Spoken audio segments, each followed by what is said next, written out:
Hello, everyone. This is Bishop Nathan Hinckley, and I trying something new tonight. Hopefully, it's working. I believe we are live streaming. Looks like there's already 6 people on, so I'm going to take it that this is working. So that's exciting. I also have 2 great guests tonight. I'm going to bring them in just a second, but we have a very important topic, and that is basically the treatment of women within a Mormon context, and we have titled it "Saints and Sisters." So that's very appropriate. We're going to bring in 2 sisters, and we have Aimee, and we have a sister who will go by, and you're muted, by the way. She will go by Songs of Our Own. Oh, there we go. Yep. So I may just refer to you as Songs and Aimee. Hello. How are you all doing? Doing good. I'm doing excellent. Excellent. Perfect. So Aimee had joined me on a previous episode and had a really good time. I actually my daughter reached out and said, "Oh my gosh, I love that Aimee girl." So hopefully my daughter might be one of the 13 that are joining us already. And Songs, well, actually, I'll have both of you just take just a few minutes and just kind of tell me a little bit about who you are, where you live, and kind of how you relate to Mormonism. Who wants to go first? Doesn't matter. All right, go ahead, Songs. Let's hear. Just remind us who you are or where you're from, and all those good things. So I'm in Virginia, and I used to be a member of the Mormon Church. My mom joined the church in 1979, and then several years later, when I turned 8, I was baptized. So I've been in the church most of my life. And let's see, I don't know. I left about 11 years ago, but I didn't really start deconstructing till about 2 years ago. Just I was in a relationship with someone who I'd known in Mormonism, and just the way that whole relationship unraveled was kind of revealing about, women's roles and where I fit in the society. And I think what I had come to realize is a lot of the things that were wrong about the relationship were things that we had learned as young people growing up in Mormonism. And so at that point, I started. Well, I was also a little confused about things like polygamy because I was taught that there was only one other church. And then, I was very in the Mormon bubble. I had no idea about a lot of things in the world. And then I'm watching like, well, there's Sister Wives, and then there's Warren Jeff's groups. And like, well, how many of these groups are there? And so I started watching some of their videos in around 2022. And then I saw Growing Up in Polygamy and Sam and Melissa's website. And eventually I stumbled upon Mormon Stories with Lila Tuller and started watching that episode and was fascinated and just found out a lot of the historical things that I hadn't known because I wasn't paying attention to the church after I had left. So like the hat and the stone, and that people were admitting that Joseph Smith was a polygamist because I was taught all my life that he wasn't. So yeah, a lot of those things kind of were starting my religious deconstruction at that point. So and then I met in the chats of a lot of the podcasts. I started watching some folks like Colch and Gene Judson, Latter Daily Digest, Maven, a few others. And then so occasionally I will co-host with Gene on Latter Daily Digest or with Maven on her podcast. So Fantastic. And that's kind of how I found you guys here. So awesome. I appreciate that. Looks like Cultural Hall might be in the chat tonight too, so that's pretty cool. Thanks for that introduction. Songs. Aimee, will you remind our viewers a little bit about you? Sure. And in typical LDS Mormon fashion, I'm Aimee Pearson. I have been a welfare specialist. I've been in the Stake Young Women's. I've been Young Women's president. I've been a primary teacher. I've been an advisor in the Young Women's and also a counselor in the Young Women's. I was a member on all my life until I officially left this past spring, but was on my way out for about 2 years or so. And a lot of it actually comes from this inner core gut feeling on how women were being treated. And I stood up for some young women I was the young women's president at the time, who were being treated terribly, and seeing how leaders handled that versus the way that when young men are mistreated.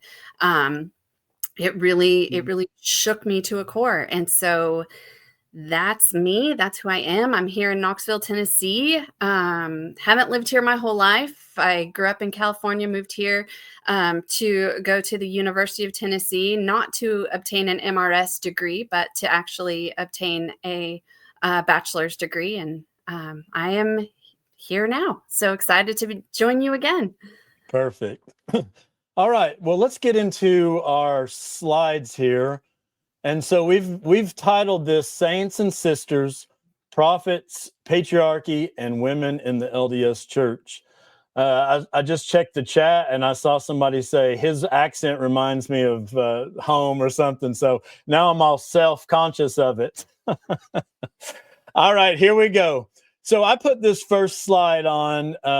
Actually, let me do something real quick. Well, Nathan, while you do that, I can start talking real thick in a Southern accent if that helps. Okay.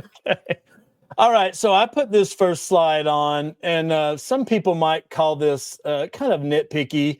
Hey, that's why they call me Nitpicky Nathan. So, this was something it just kind of, it is what it is. So when Elder Jeffrey R. Holland's wife passed away, I noticed that all of the headlines were just that, Jeffrey R. Holland's wife. And I thought, doesn't she have a name?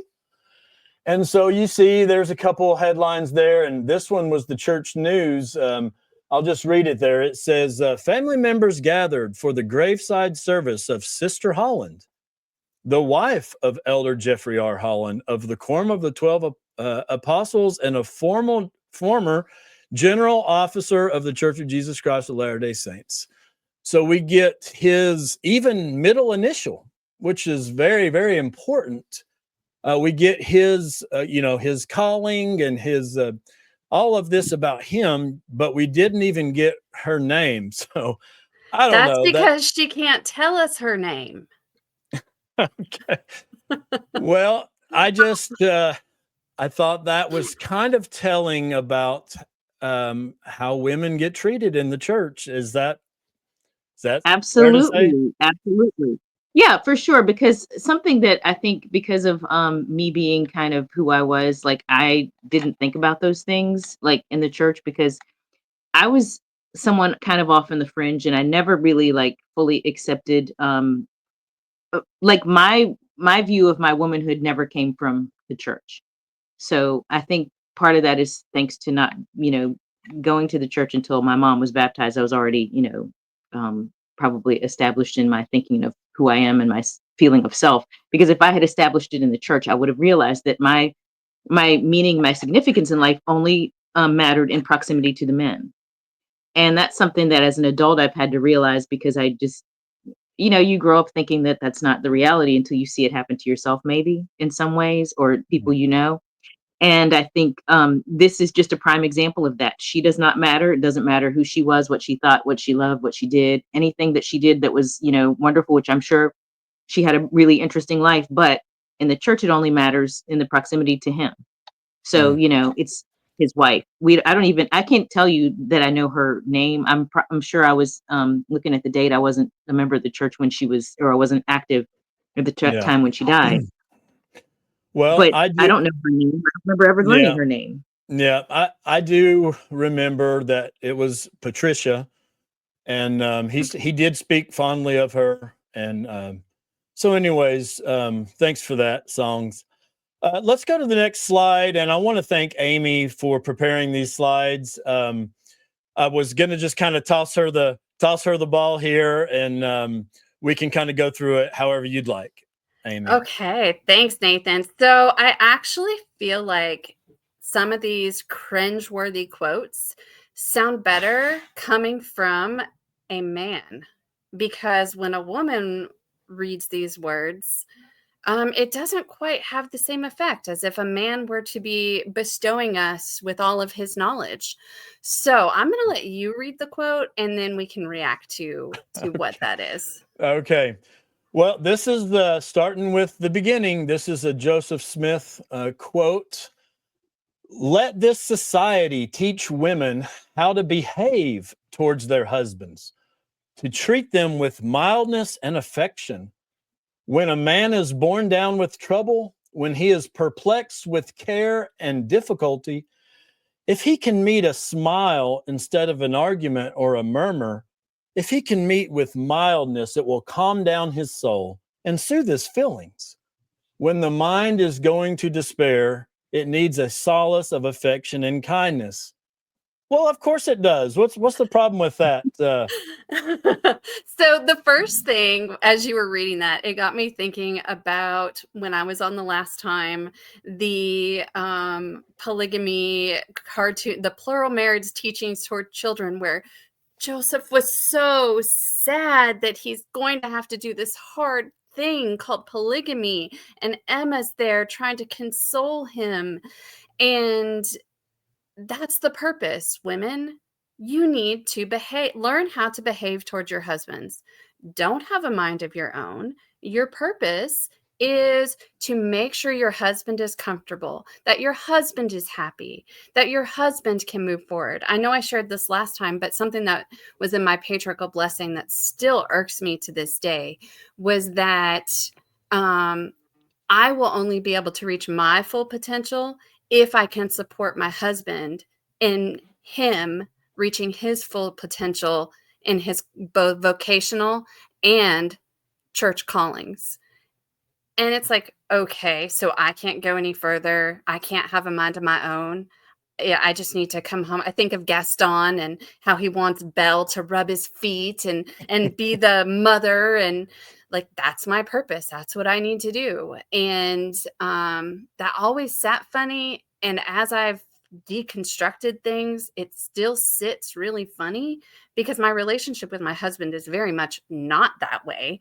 And I don't see how women just catering to every man's need is going to help with kindness and relationships. And when I did this picture, it's AI, so it's not an actual artist representation. But I think of, at the time, how many wives did Joseph have? And so he's saying this to these women who are sharing husbands or husband or however it is. And it's, oh, you just need to learn how to behave toward us men. That's your problem. You need to behave toward us. Yeah, Well, it's very instructive. When I was reading it, it brought back a memory. I was a theater major, and so one of the first jobs I had after college was working in living history. So that's when you put on the period clothing and you talk about the history of the time period. And I was on this 1850s like section. And one of the things that this brought back to mind is, if you go back to that time period, like every state at that time had its own like cookbooks, and we had most of them. So we had the Virginia housewife, the Carolina housewife, we had the Tennessee housewife. All of them had like really weird things in them, like different types of meat that they would eat back then or whatever. But there was a section, the care of children and husbands. And this sounds like it came exactly from that. And knowing the plagiaristic nature of Joseph Smith, I'm sure that probably was where he got those, because those cookbooks go back to like at least the 1700s. And, if you care of your husband and your life at home. And this sounds like exactly like the dumb shit that it would say in there. And excuse my language, but, just, you're only as good as your, husband's smile when he comes home and you have dinner laid on the table for him and all that crap. And I think too, like, I grew up in the 70s. So when I would hear stuff like that at church, I'd be like just laughing because I thought it was hilarious. I didn't think people were serious. And then when I married someone who like had this whole like mindset, I was like, oh shit, this was real to you guys. Like, that's really revealing. I'm divorced now, but back then that was a whole like it was kind of set my world on fire as far as like what I believed and what, was believed by my spouse and the rest of the church. Apparently, like, if you don't have dinner at home, then he can treat you however he wants because you didn't have that checklist of things to make your husband happy. Mm. And that's kind of an attitude that people had, probably still do. So on that one, I don't hate the quote if there was the the reverse in saying that of course to be met with affection and mildness and a smile, that's all great, but did he give that also to the men? No. So of course when it's going the one way, that's pretty terrible. So let's go to the next slide. Do I get to read this one again, Aimee? Oh, yes, you do. Okay. You do. Okay. All right. Our sisters are very tenacious. This is Brigham, by the way. Our sisters are very tenacious with regard to a man's having more than one wife, says the wife. Husband. Let me read the wife. Oh, okay. Husband, I am capable of making your dinner. I can make your bed. I can tend to your fiscal wants. You do not need another woman in this house. I'm probably supposed to take over now, right? Yes, yes. Okay. Do you not know that is a curse, please, placed upon the woman? Of course, we get that from DNC 132. Why so? That she may not become an angel to the devil. It is the order of heaven she should suffer in the flesh. Shoot, that's terrible. Yes. Consider me suffering. Interesting, though, the most suffering that I felt was when I was trying to be the Mormon stereotypical housewife. And I did things because I had a priesthood leader tell me that I would not be able to go to the temple. I would not reach salvation if I was going to go to medical school. And if I did that and was on call and had to forsake my family, that was pretty much my damnation. And I had to choose. Do you want to go to medical school? Or do you want to have your kids not be taught? Do you want to be damned? All of these things. And so at the time, I went with what my brain was telling me was fear, fear, fear. I don't know if I will actually be damned, but I don't want to risk it. So I stayed home. I ended up working. I got my master's degree and ended up working while my oldest was about a year, while my husband was finishing school. And the guilt that I felt during that year was some of the worst guilt in my life. And then I stayed home with my kids. And honestly, I enjoy every minute that I was with them. But the amount of suffering that I had emotionally, mentally, even physically was so much during that time period. And I didn't have people I could just talk to. I didn't have a break. I mean, it was relentless. And then I realized later on after I went back to work when my kids were in middle school, and it was like, no, I needed more. And not saying that people who stay home that's a wrong path, but not everyone is meant to be home 100% of the time. That's the joy of being able to choose, and each of us having different personalities, different needs, different wants, is that we all can choose what works for us and what makes our family dynamics work. And I don't think that means that because I made that choice that I'm going to be damned. And also with this, the women suffering in the flesh and needing to have other women in the house and kind of this coercion toward women in this quote really just kind of rubbed me the wrong way. Also, something I notice is he's basically saying, our sisters are very tenacious with regard. So he's basically saying our sisters keep whining about this, right?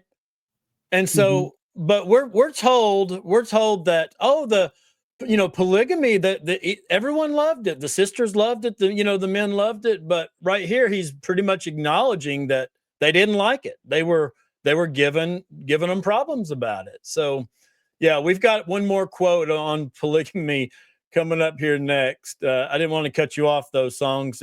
Did you have something there? Oh, no, I'm good. Okay. All right. I put this one in here. This is a great Heber C. Kimball quote. If I am faithful all the time and continue right along with Brother Brigham, we will go to Brother Joseph and say, here we are, Brother Joseph. We are here ourselves, are we not? With none of our property we possessed in our probationary state, not even the rings on our fingers. He will say to us, come along, my boys. We will give you a good suit of clothes. Where are your wives? They are back yonder. They would not follow us. Never mind, says Joseph. Here are thousands. Have all you want. Oh, boy. I have a question for you guys. So I think maybe my situation was unique, but we talked very little about polygamy when I was growing up in the church. Other than when we first joined the church, we talked about the two things that were the dark areas, which was polygamy and racism, and we talked very little about it. I don't remember ever when we read in Sunday school or in just growing up in seminary. I don't ever remember reading D&C 132 in any of those classes, like over the years. Like, did you guys talk about that a lot in your wards growing up? Because I don't remember talking about polygamy as much as I've talked about it in the last couple of years. We did not. And actually, if we had the question, the instruction was always, oh, but we just don't know the answer to those things, and move right along. Next topic, please. Next question, please. It wasn't until I started really deconstructing that I even looked into the history of polygamy and how that was. But it was not something that we discussed. Yeah. So when my whole family, we all went through this deconstruction, which was only about a year and a half ago.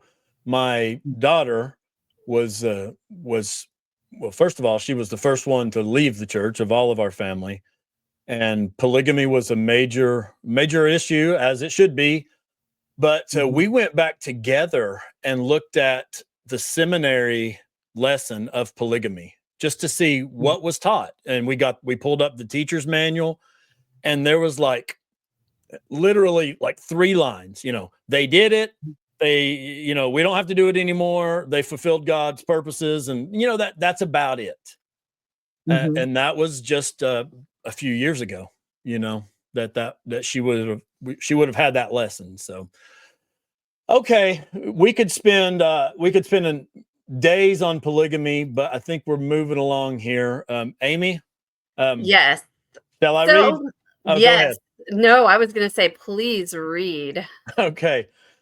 One apparent impact of the women's movement has been the feelings of discontent it has created among young women who have chosen the role of wife and mother.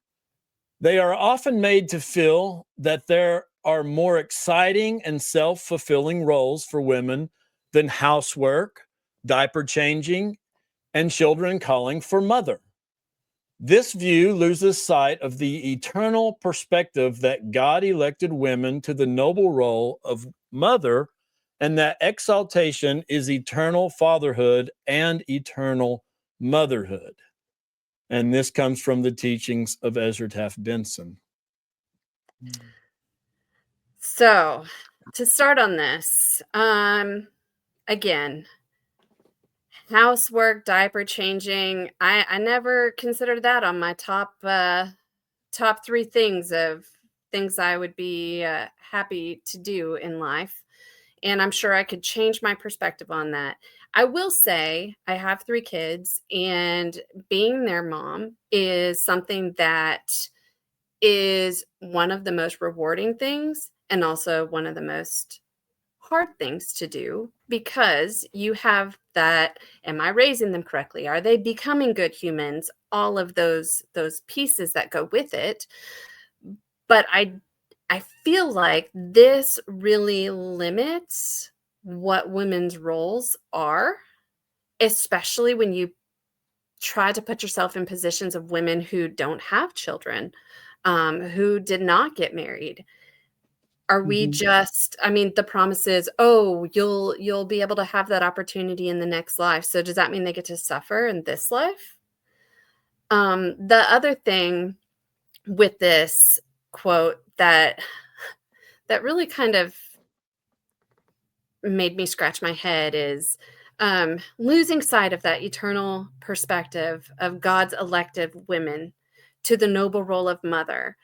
And I think of even just women in the Bible. So if we think of Deborah in the Bible, she was a leader, she was a judge, she was fierce. And that was like one of her defining roles. And Mary, yes, Mary was Jesus's mother, but even in her song that she sang, and I learned this just the other night and went back and reread it, and I'm like, wow, that is powerful. After she found that she was carrying Jesus's baby, or sorry, she was carrying Jesus as her baby. Um, she sang this song, and the song that she sings, calling leaders to be brought down, these are things that would have gotten her killed had someone heard her. And she was, prior to that, praying, wanting more for society. And so Mm. to have this be what is the definition of your role as a wife and a mother, being a wife and a mother, there's so much more to that. Song, did you have anything on that? Yeah, when I read that, I was looking at the date, and I know I'm glad that my mother was not in the presence of this being said. This was before she joined. But the other part of that too was like this also, if you look at the history of it, came at the same time as the ERA movement was happening. And I didn't realize, because I was too young at the time, that the church's stance on that until recently. You know, I wasn't fully aware of all that. I remember hearing smatterings of it, but I don't remember hearing much about it. But this was a direct affront to the Equal Rights Amendment that was being they were trying to get passed. And honestly, I wonder, you know, had my mom joined the church before this, you know, I don't know if she would have joined had she, you know, known the church's stance on many things at that point. But would that have changed her, you know, idea of getting baptized in a church that was against the ERA? Because she was, you know, we were not conservative, and my mom was, you know, for equal rights. So, and also this other, you know, the whole thing too, like women working outside the home. My mom was a single parent most of my life. I mean, she got married the same year she joined the church, but she and my stepdad divorced, and most of the time she's been a member. She's been a single, you know, parent. And, you know, it's just like, what is that saying to the people who are single mothers? You know, what if your husband, you got a divorce or your husband died or whatever? It really does not like make a place for people who do not fit a traditional role. And there are many of those people who end up in the church. So, like, what is that saying to these women? It's just Yeah. interesting. So I kind of have my toes stepped on that one with the eternal perspective. I used to say that as like bishop, I would say it all the time from the pulpit. You've got to keep an eternal perspective. In other words, kind of like you said earlier, Aimee, you know, you've got to be miserable now, you know, because Mhm, it's, you know, and as someone pointed out, this, you know, so eternal pregnancies, that's basically what this is saying. mhm, And then, not to take us off the topic, but we hear this whole kind of fight about whether or not we still believe in you'll have your own world or planet, that whole thing. mhm, You know, right here it's talking about eternal fatherhood and eternal motherhood. Okay, that's going to happen somewhere. Where do you call the place that that's happening? You might want to call it a world. You might want to call it a planet, but wherever that place is, that's what is meant by the whole planet world thing. And that is Mormonism. That's what we have to look forward to. And I'll be honest, being pregnant for me was horrible. I would not want to be pregnant for eternity. I'd be like, never mind, everyone. Give me some rum and I'll go be a pirate. So, I love it. All right, shall we go on? yes. Okay. President Ezra Benson, that probably means I have to read this one. Is that right? It does. I think there's only one that's a woman. Okay. Has stated that when a husband encourages or insists that his wife work out of the home for their convenience, not only will the family suffer in such instances, but his own spiritual growth and progression will be hampered. Yeah, I mean, so many times that, and the church will gaslight the hell out of us and say, well, we never said that, women can, well, yeah, we know women can, like that they have the ability to, but we have been taught to obey our leaders, and we've been filled with this kind of quote that they should not. And so if they do, then they have that guilt, and according to this quote, it's going to greatly hamper our even the man's spiritual growth and progression. And with that, what does it make then people within the LDS Church do? How do they view women who are out working? Is it because they have to out of necessity and, oh, poor woman, you have to work? And it further just reinforces the idea of this patriarchy. If women are not being voices out in society, if they're not being able to have the choice of whether or not they want to have a career, whether it's part-time, whether it's a day a week, whether it's full-time, those are conversations that should be had between the family, and it shouldn't be anyone's spiritual progression or growth be hampered because of it. Because some people, like me, I'm a better person when I feel that I have something else that is filling my bucket outside of 100% being home, especially now that my kids are all in high school.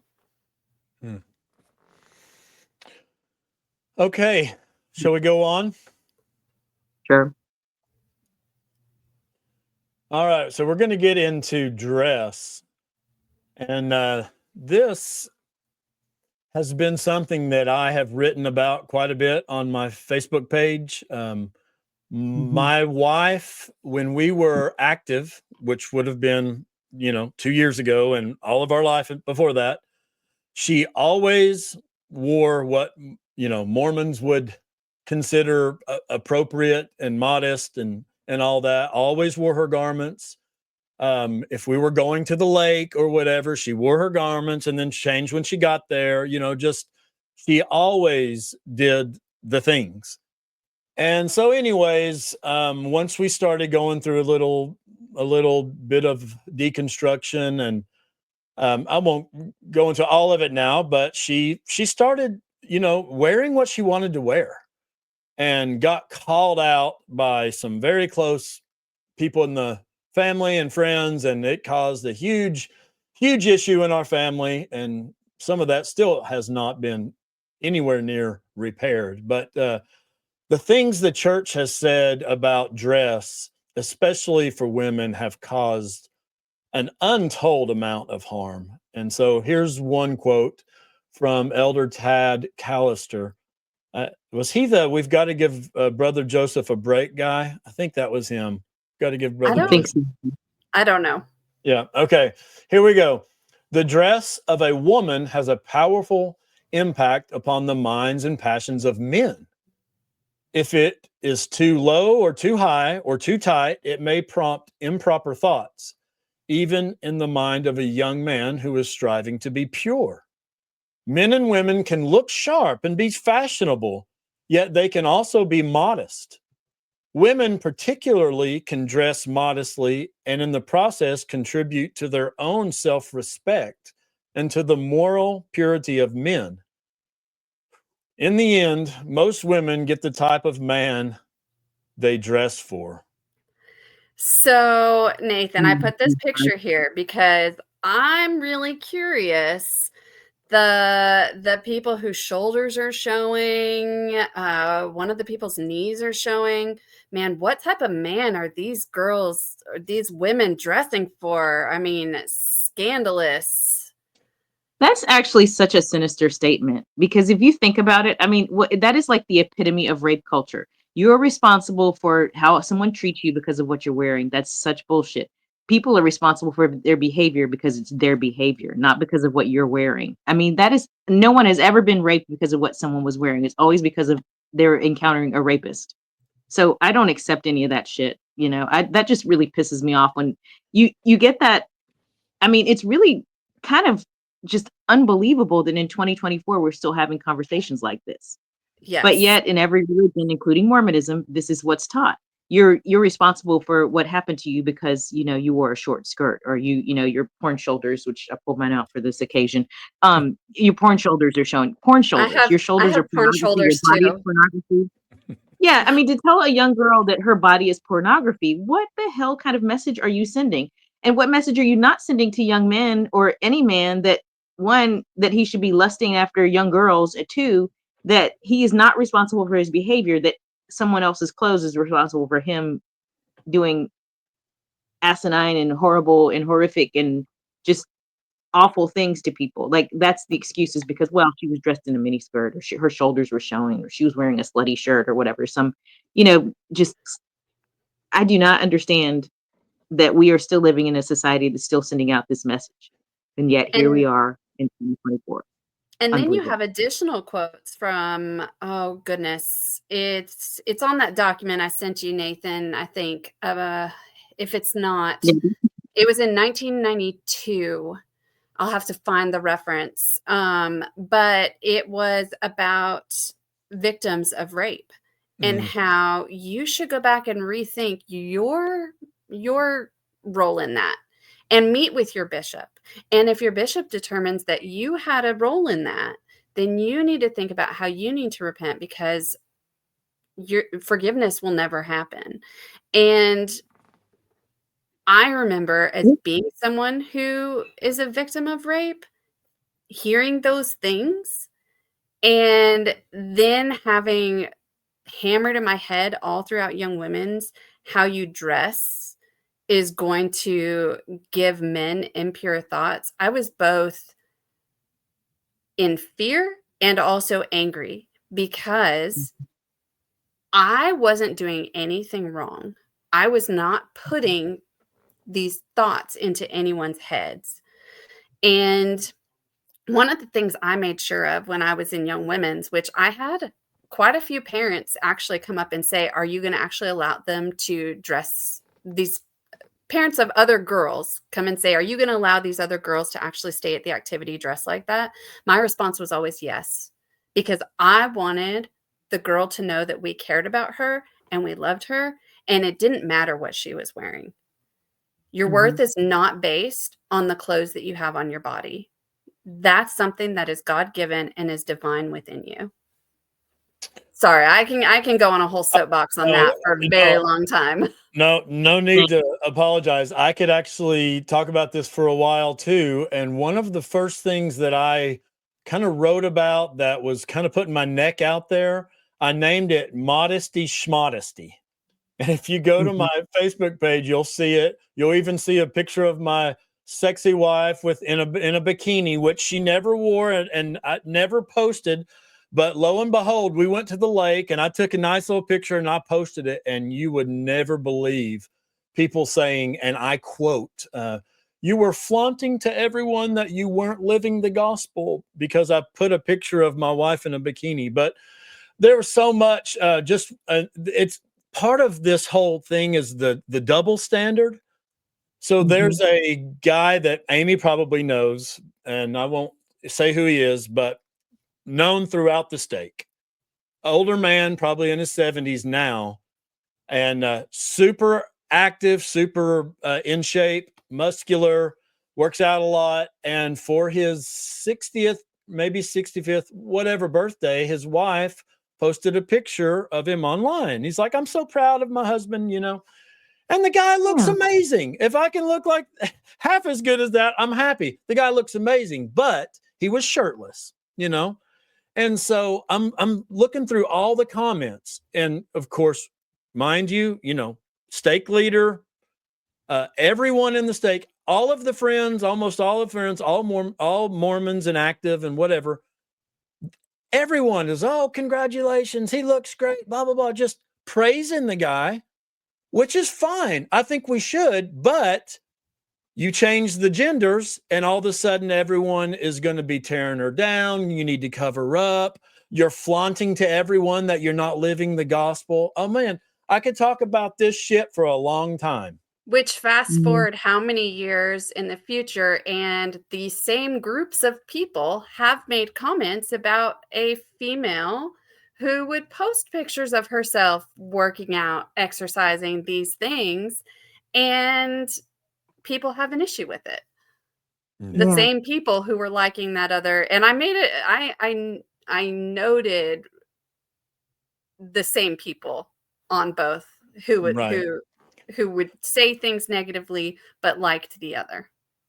And I don't think that's a Knoxville, Tennessee issue. I think that is a church-wide issue. Well, we can't go on from this slide without mentioning that, lo and behold, if you live in a hot climate, you can now apparently get your shorter length garments and be able to show a little bit of your shoulders. Shoulders, yeah. How exciting. Okay. Yeah, I can't wait. Let's go on to the next slide.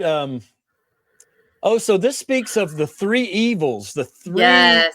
the three, what did he call it? Well, the dangers, but this is the big three boogie monsters here of the church. So it says the dangers I speak of come from the gay lesbian movement, the feminist movement, both of which are relatively new, and the ever-present challenge from the so-called scholars or intellectuals. Our local leaders must deal with all three of them with ever-increasing frequency. Yeah, that was Boyd K. Packer talking about the three enemies or dangers or whatever of the church. So first to this, I'm thinking 1993, scholars, intellectuals, feminists, and the gay lesbian movement, which I hate that it's called the gay lesbian movement. Let's not call it that. Let's call it people asking for wanting equal rights. Let's call it that. Why don't we call it that? In 1993, these things weren't new. So along with this, I am going to read a post that I put on Facebook and got quite a response I wasn't expecting to get, but I did have a warning on it where I said, I'm a feminist and an intellectual, so you may have threats to your faith if you're LDS reading this. So if you're LDS and have gotten to this point and haven't had threats to your faith from here on out, now that you know that I am a feminist, I have 2 master's degrees, I'm getting my PhD now, watch out, world. I'm an intellectual in training. You may now have a threat to your faith, and it will be my fault. But I said, I'll spare some of it. But I talked about, instead of holding the pain, I still see things that are systematically wrong with the LDS Church, and it's like spitting a suture after incision has healed. Instead of holding the pain from that foreign body, I'm releasing it, partly to dispel the benevolent gossip, and mainly to put my feelings into words so I can heal from the spiritual trauma. The most spiritual people I have met have been women. I watch them and I learn from them. I see these strong women and I think, gosh, it has to be hard if you're in a religion that doesn't harness that power and instead has leaders who say things like, we believe in your mission as women of God. We realize that you are the emotional and sometimes spiritual glue that holds families and often ward families together. That was Elder M. Russell Ballard. The LDS Church has often limited women's roles in significant ways. Their contributions are often confined to auxiliary organizations like Relief Society, Young Women, and Primary. Important, but always subordinate to male leadership. Their ability to serve in these auxiliaries is even determined by men, and in these roles, their autonomy is restricted. Male leaders must approve budgets, decisions, and curriculum.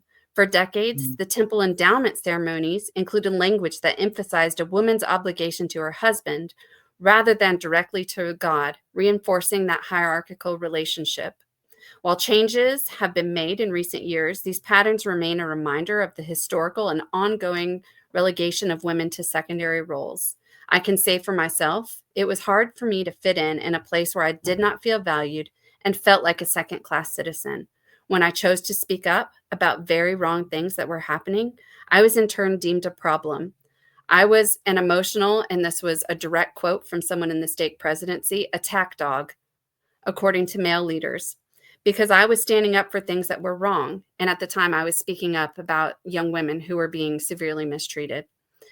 I hope women in oppressive patriarchies can see that they are more than the roles imposed upon them, more than being seen as emotional glue or the supporters of others. We're thinkers, leaders, creators, and forces of change.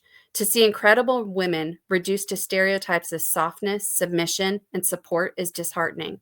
Women's spirituality and strength deserve not to only be recognized, but they deserve the full empowerment to lead, inspire, and make decisions. The value of women is not tied to their service to a family, a ward, or an organization. It's inherent, expansive, and limitless. Beautiful. And the number of people both within the church and outside of the church all said that this is something that needs to change. And I had many people that I grew up with who said that this was even why they left the church, was how they were feeling as a woman. That's amazing. I'll say too, when I was looking at that one, I saw the date and I remember that I was in college and I was not active in the church. I was a theater major. I had that same year lost my cousin, who had AIDS, and he was gay, and I at that point was very adamant about being in the activist role, and I feel like I've been since before that time. And I think had I heard this from someone at church, I probably wouldn't have ever gone back. But I went back years later. I didn't know at the time either about Prop 8 because I was on the East Coast and I wasn't attending church very much when that was going on. I didn't realize the church was actually sending people to promote that hatred. It just feels like so many issues here that this is the wrong side of history to be standing on, and that these issues of, scholarship and feminism and homosexuality are just like, there's still issues that, this was in 1993 with Boyd K. Packer, who's long since been gone. And here, how many years later, we're still talking about these things because these are the reasons people are getting excommunicated: scholarship, feminine, women's rights, and, the LGBTQ community, which the church keeps. What I don't get is, like, how do you consistently stand on the wrong side of just basic humanity for people, treating people like a human being, recognizing their rights to exist and exist in your congregation in peace and treated with love, like we call each other brother and sister, but that's not what this kind of statement is representing. And it's like, Yeah. I don't know. I don't get And it. I don't get it. Get it then. Don't get it now. Yeah. And it's not what Christ did by example. Who did he reach out to? The outcasts, the prostitutes.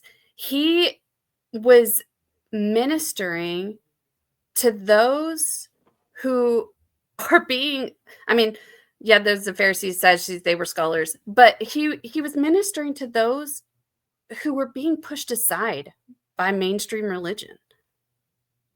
So why, as a church body, should we make people's worth and make people's ability to be considered a worthy, or whatever adjective you want to put there, child of God,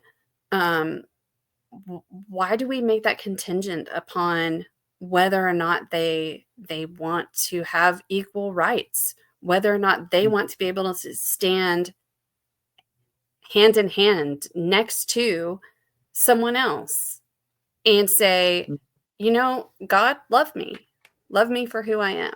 Because I think at the end of the day, that's what everyone wants, is for people to see them and to love them for who they are. I agree. Absolutely. And as the Daisy May points out in the chat, sometimes the church makes little changes, and they did in the temple, that to kind of reflect a little bit about this. But then, and I wrote about this also. I called it, I hate change. I hate improvement, because you're stuck with, well, why was it ever the other way to begin with? And so I feel that what Daisy May's saying, that was one of the last bricks for them, that they, once they made the change in the temple, it's like, oh, well, it could have been changed all along. So shall we go on to the next slide? We have just a few more. Real quick, though, with the change in the temple, and I haven't been since it was changed, so someone else would have to fact check this. But I've heard that it was changed to, instead of the woman going through the husband to Christ, now they're covenanting to the new and everlasting covenant, which, after someone pointed that out to me after my Facebook post, that even makes me go, what? Because the newer and everlasting covenant is polygamy. So it's not much better. Right. Okay.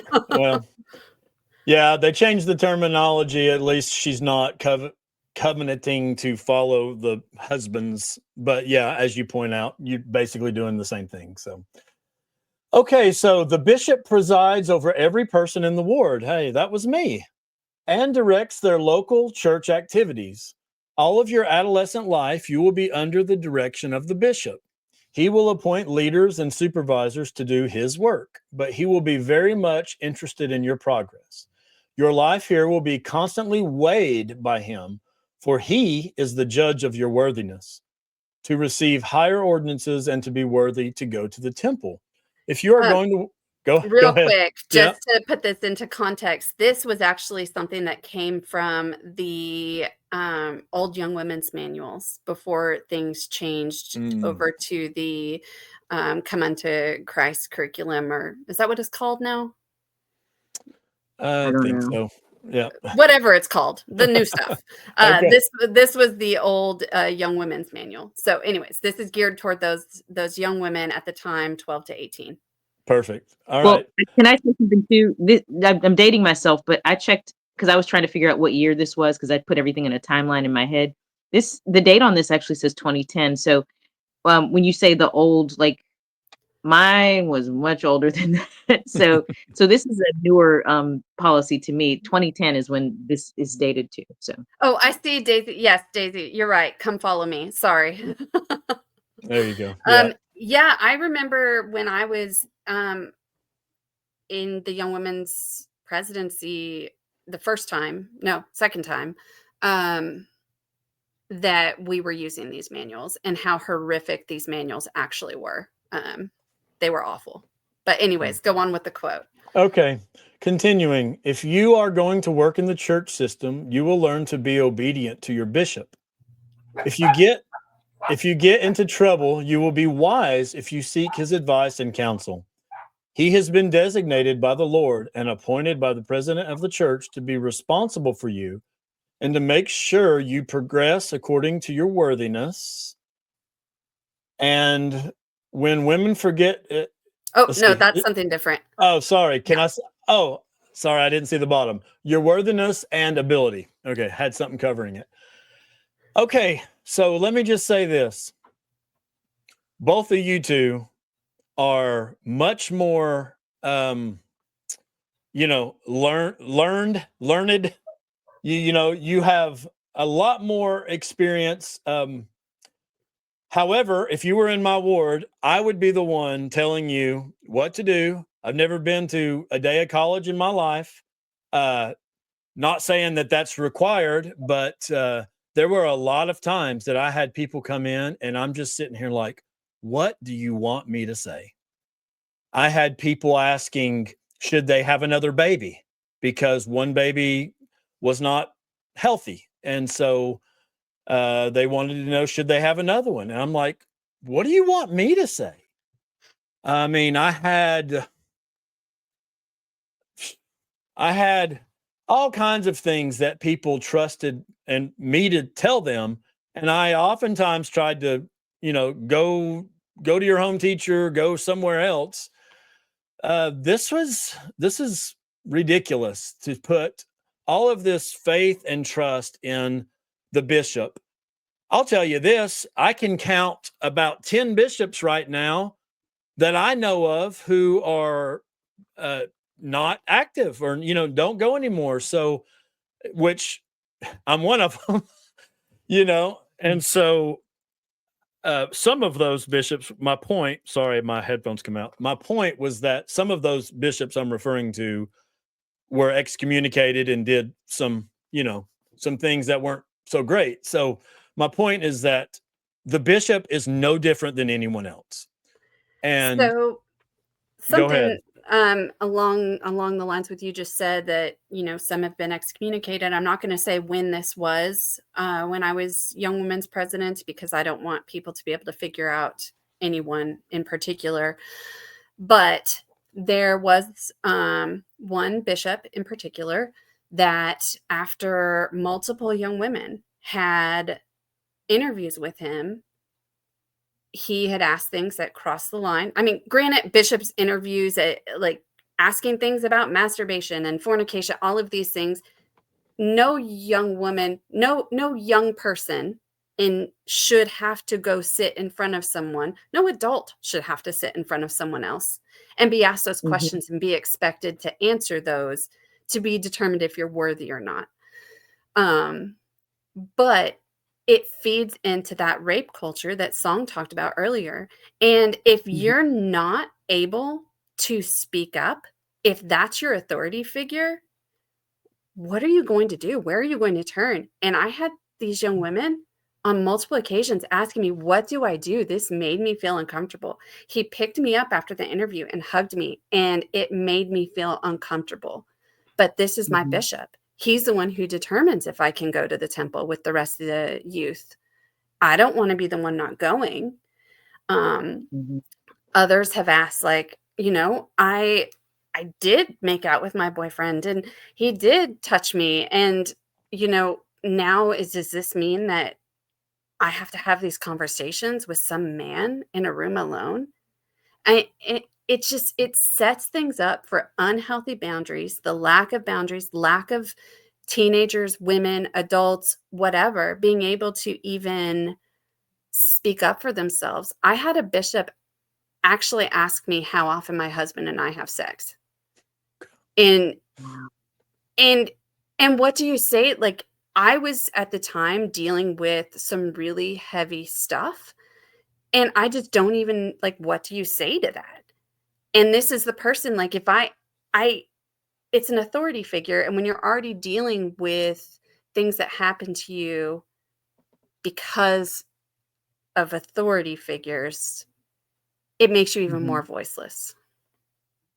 And Totally Nathan, agree. I can imagine what you were going through being a bishop too. Like, I was thinking when you're saying that, I hear this humility in your voice about, like, just that whole responsibility of a whole ward, that you have to, like, everything that happens is falling on your shoulders, and I can't imagine having that responsibility.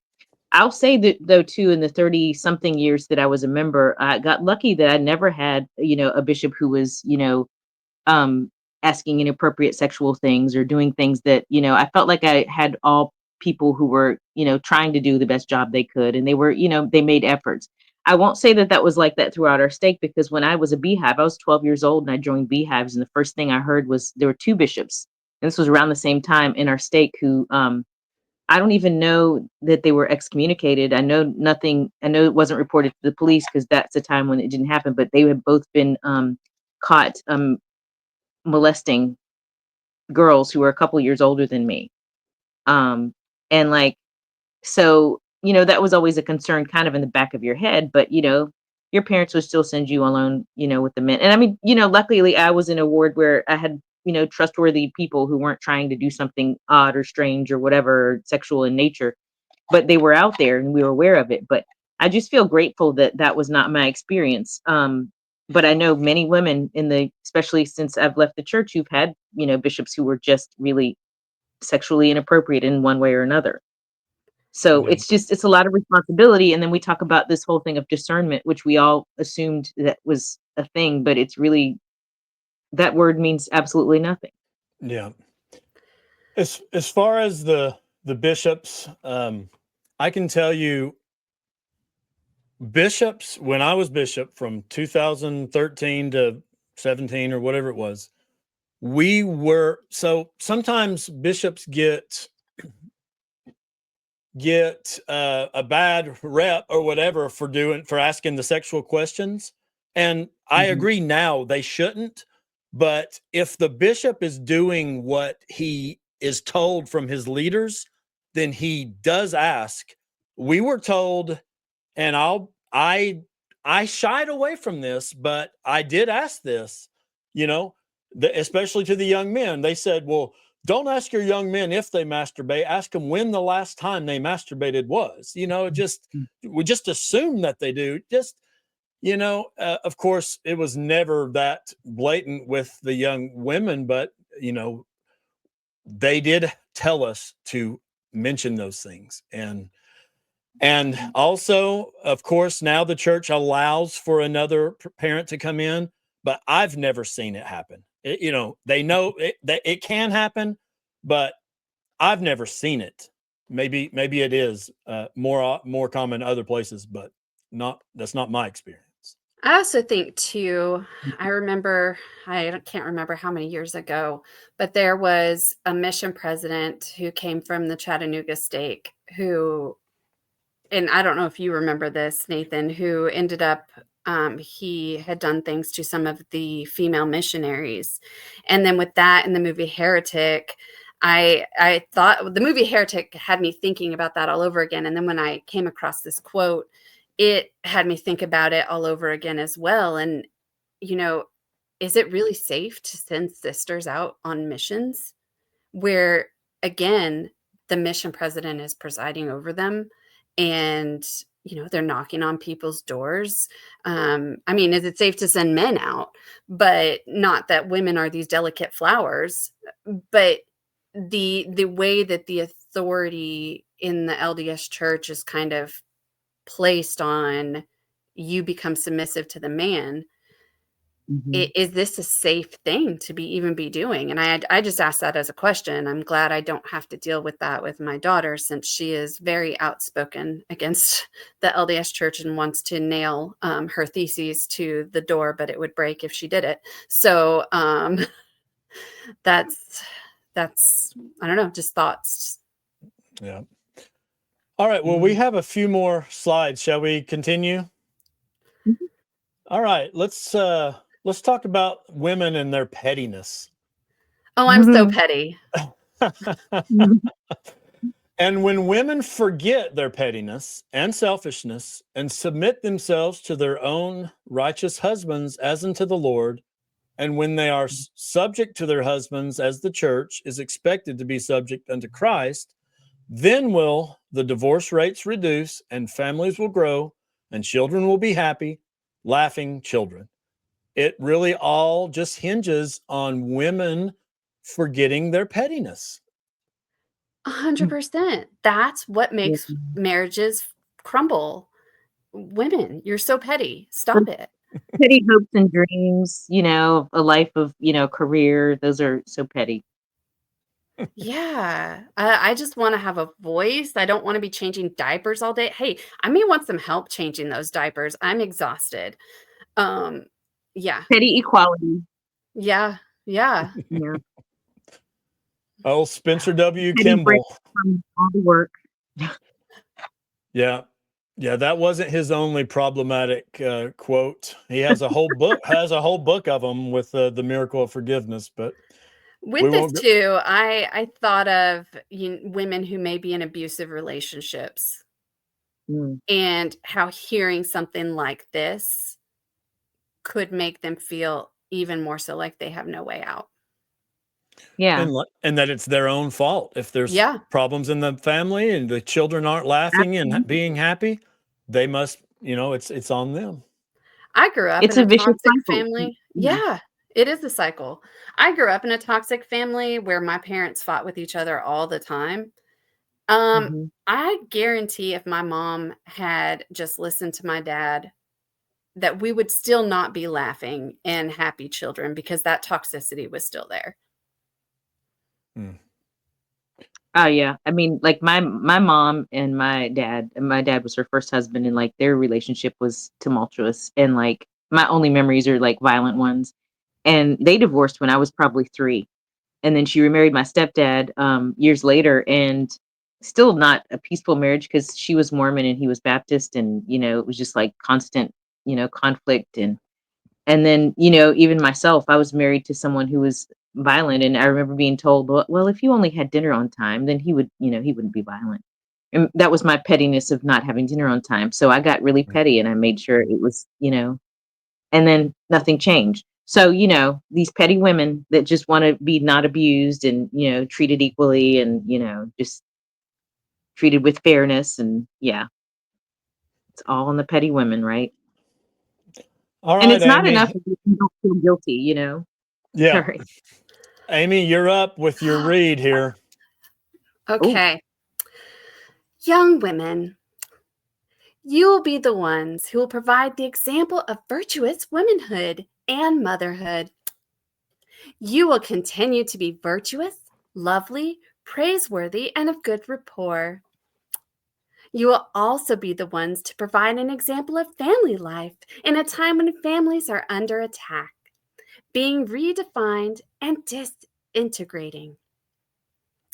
You will understand your roles and your responsibilities, and thus will see no need to lobby for your rights. Mm. hmm. That was said in my best Utah women conference speaker voice. I do not love a lot of that, but specifically just the last part. Like, what, has there not been a lot of good from lobbying for rights? Like Yeah. the church would probably acknowledge that, but now we're trying to shame that or whatever. And in 2013, like this isn't even something from like the 60s and 70s, like 2013. Don't lobby for Yeah. your rights. Mm. What? That's the year I left. You notice at the top two, the first few lines, young women, you will be the ones who will provide for the example of virtuous womanhood and motherhood. And the first part of it is virtuous, lovely, praiseworthy, and of good report. And you recognize that phrase Mm-hmm. from the young woman's motto. Yep. We believe in and so it's all part of she deliberately used the words from the young women's motto in that. I mean, just like how gross. Yeah. And then to, weaponizing families, so that if you advocate for your rights, you're not allowed to speak up for your rights because that just goes against you being a family person. It goes against you being a woman of your family. And there's no need to lobby for your rights. Like to say that you can't ask for your rights, to tell women that that's not okay to be, it's just putting you in that position of like never having your rights and not having and being always second class, or maybe even in this case third class citizens in the church. Like that's not a way to treat people. Yeah. Speaking of the young women theme or motto or whatever they call it that they repeat every week, Mm. not sure if you all know that it was rewritten a few years back. I don't know when, but one of the parts that I hate about the new one is it talks about um, qualifying for Mm. exaltation or God's love or whatever, but it uses as we do this, this, and this, we will qualify, Mhm. and that just puts a whole nasty spin on God's love or whatever it is that it's like we have to qualify for it. I was rogue. I never made the young women stand and repeat it because I felt like it was just propaganda. And I didn't want to stand and repeat it. And so, yeah, I never made them do it. And then the person when I was in the young women's, I was an advisor. And then right before I left the church, the person who was in the young women's presidency, they kept me on as an advisor and would have the girls say it. And the girls, like, they were like, this is so awful. This feels so cringeworthy. Like, we do not want to repeat this. And because it is kind of cringeworthy, even when everything is based on just so you can prepare to go to the temple. I mean, everything in young women's is you're going to prepare to go to the temple. You're going to prepare to get married. This is what you're going to do. And at like you turn 11 and 12, this is what you're getting every Sunday. How are you going to go to the temple and get married?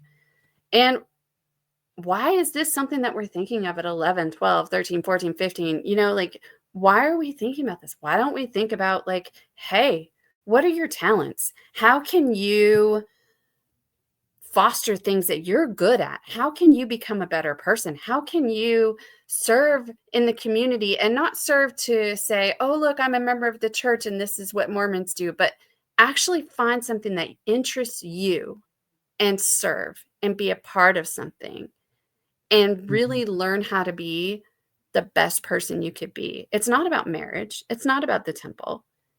It's about being a good person and learning how to be a kick-ass woman. Yeah. I agree. And I would add, the whole narrative too is that if you're pursuing education, the only reason you're doing it is because if something were to happen, like financial hard times or a divorce or your husband dies, you'll be able to support yourself. But actually pursue a career that makes you happy, doing things that you love, just like you would tell your male children, right? Yeah. So I don't know. Okay, well, we have two last slides. Really excited to get to both of these. So this is Gordon B. Hinckley. I'll probably need to read this one since, the relation and all. It is plainly evident from the statistics that young women are exceeding young men, are exceeding young men in pursuing educational programs. And so I say to you, young men, rise up and discipline yourself to take advantage of educational opportunities. Do you wish to marry a girl whose education has been far superior to your own? What's wrong with that? I've actually, when I came across this quote, I actually asked my husband if he's planning on going back to school, and he's like, no, that's all you. You do that. and my I call it my midlife crisis to go back and get my PhD was because I felt so robbed of going to medical school. So now I'm getting a PhD so I can do medical research. But to say like, oh man, you can't let those women be smarter than you. Mm-mm. Like, what on earth? You don't want a smart, intelligent wife? These are the people who are supposed to be teaching your children. So you want someone dumb teaching your children? Like, come on now. Once again, encourage them to go, do education and all that bullshit. Fine. But why do we have to do it at the end and say, well, you're going to have to catch up with these girls. You don't want to be, stupid, dumb comment.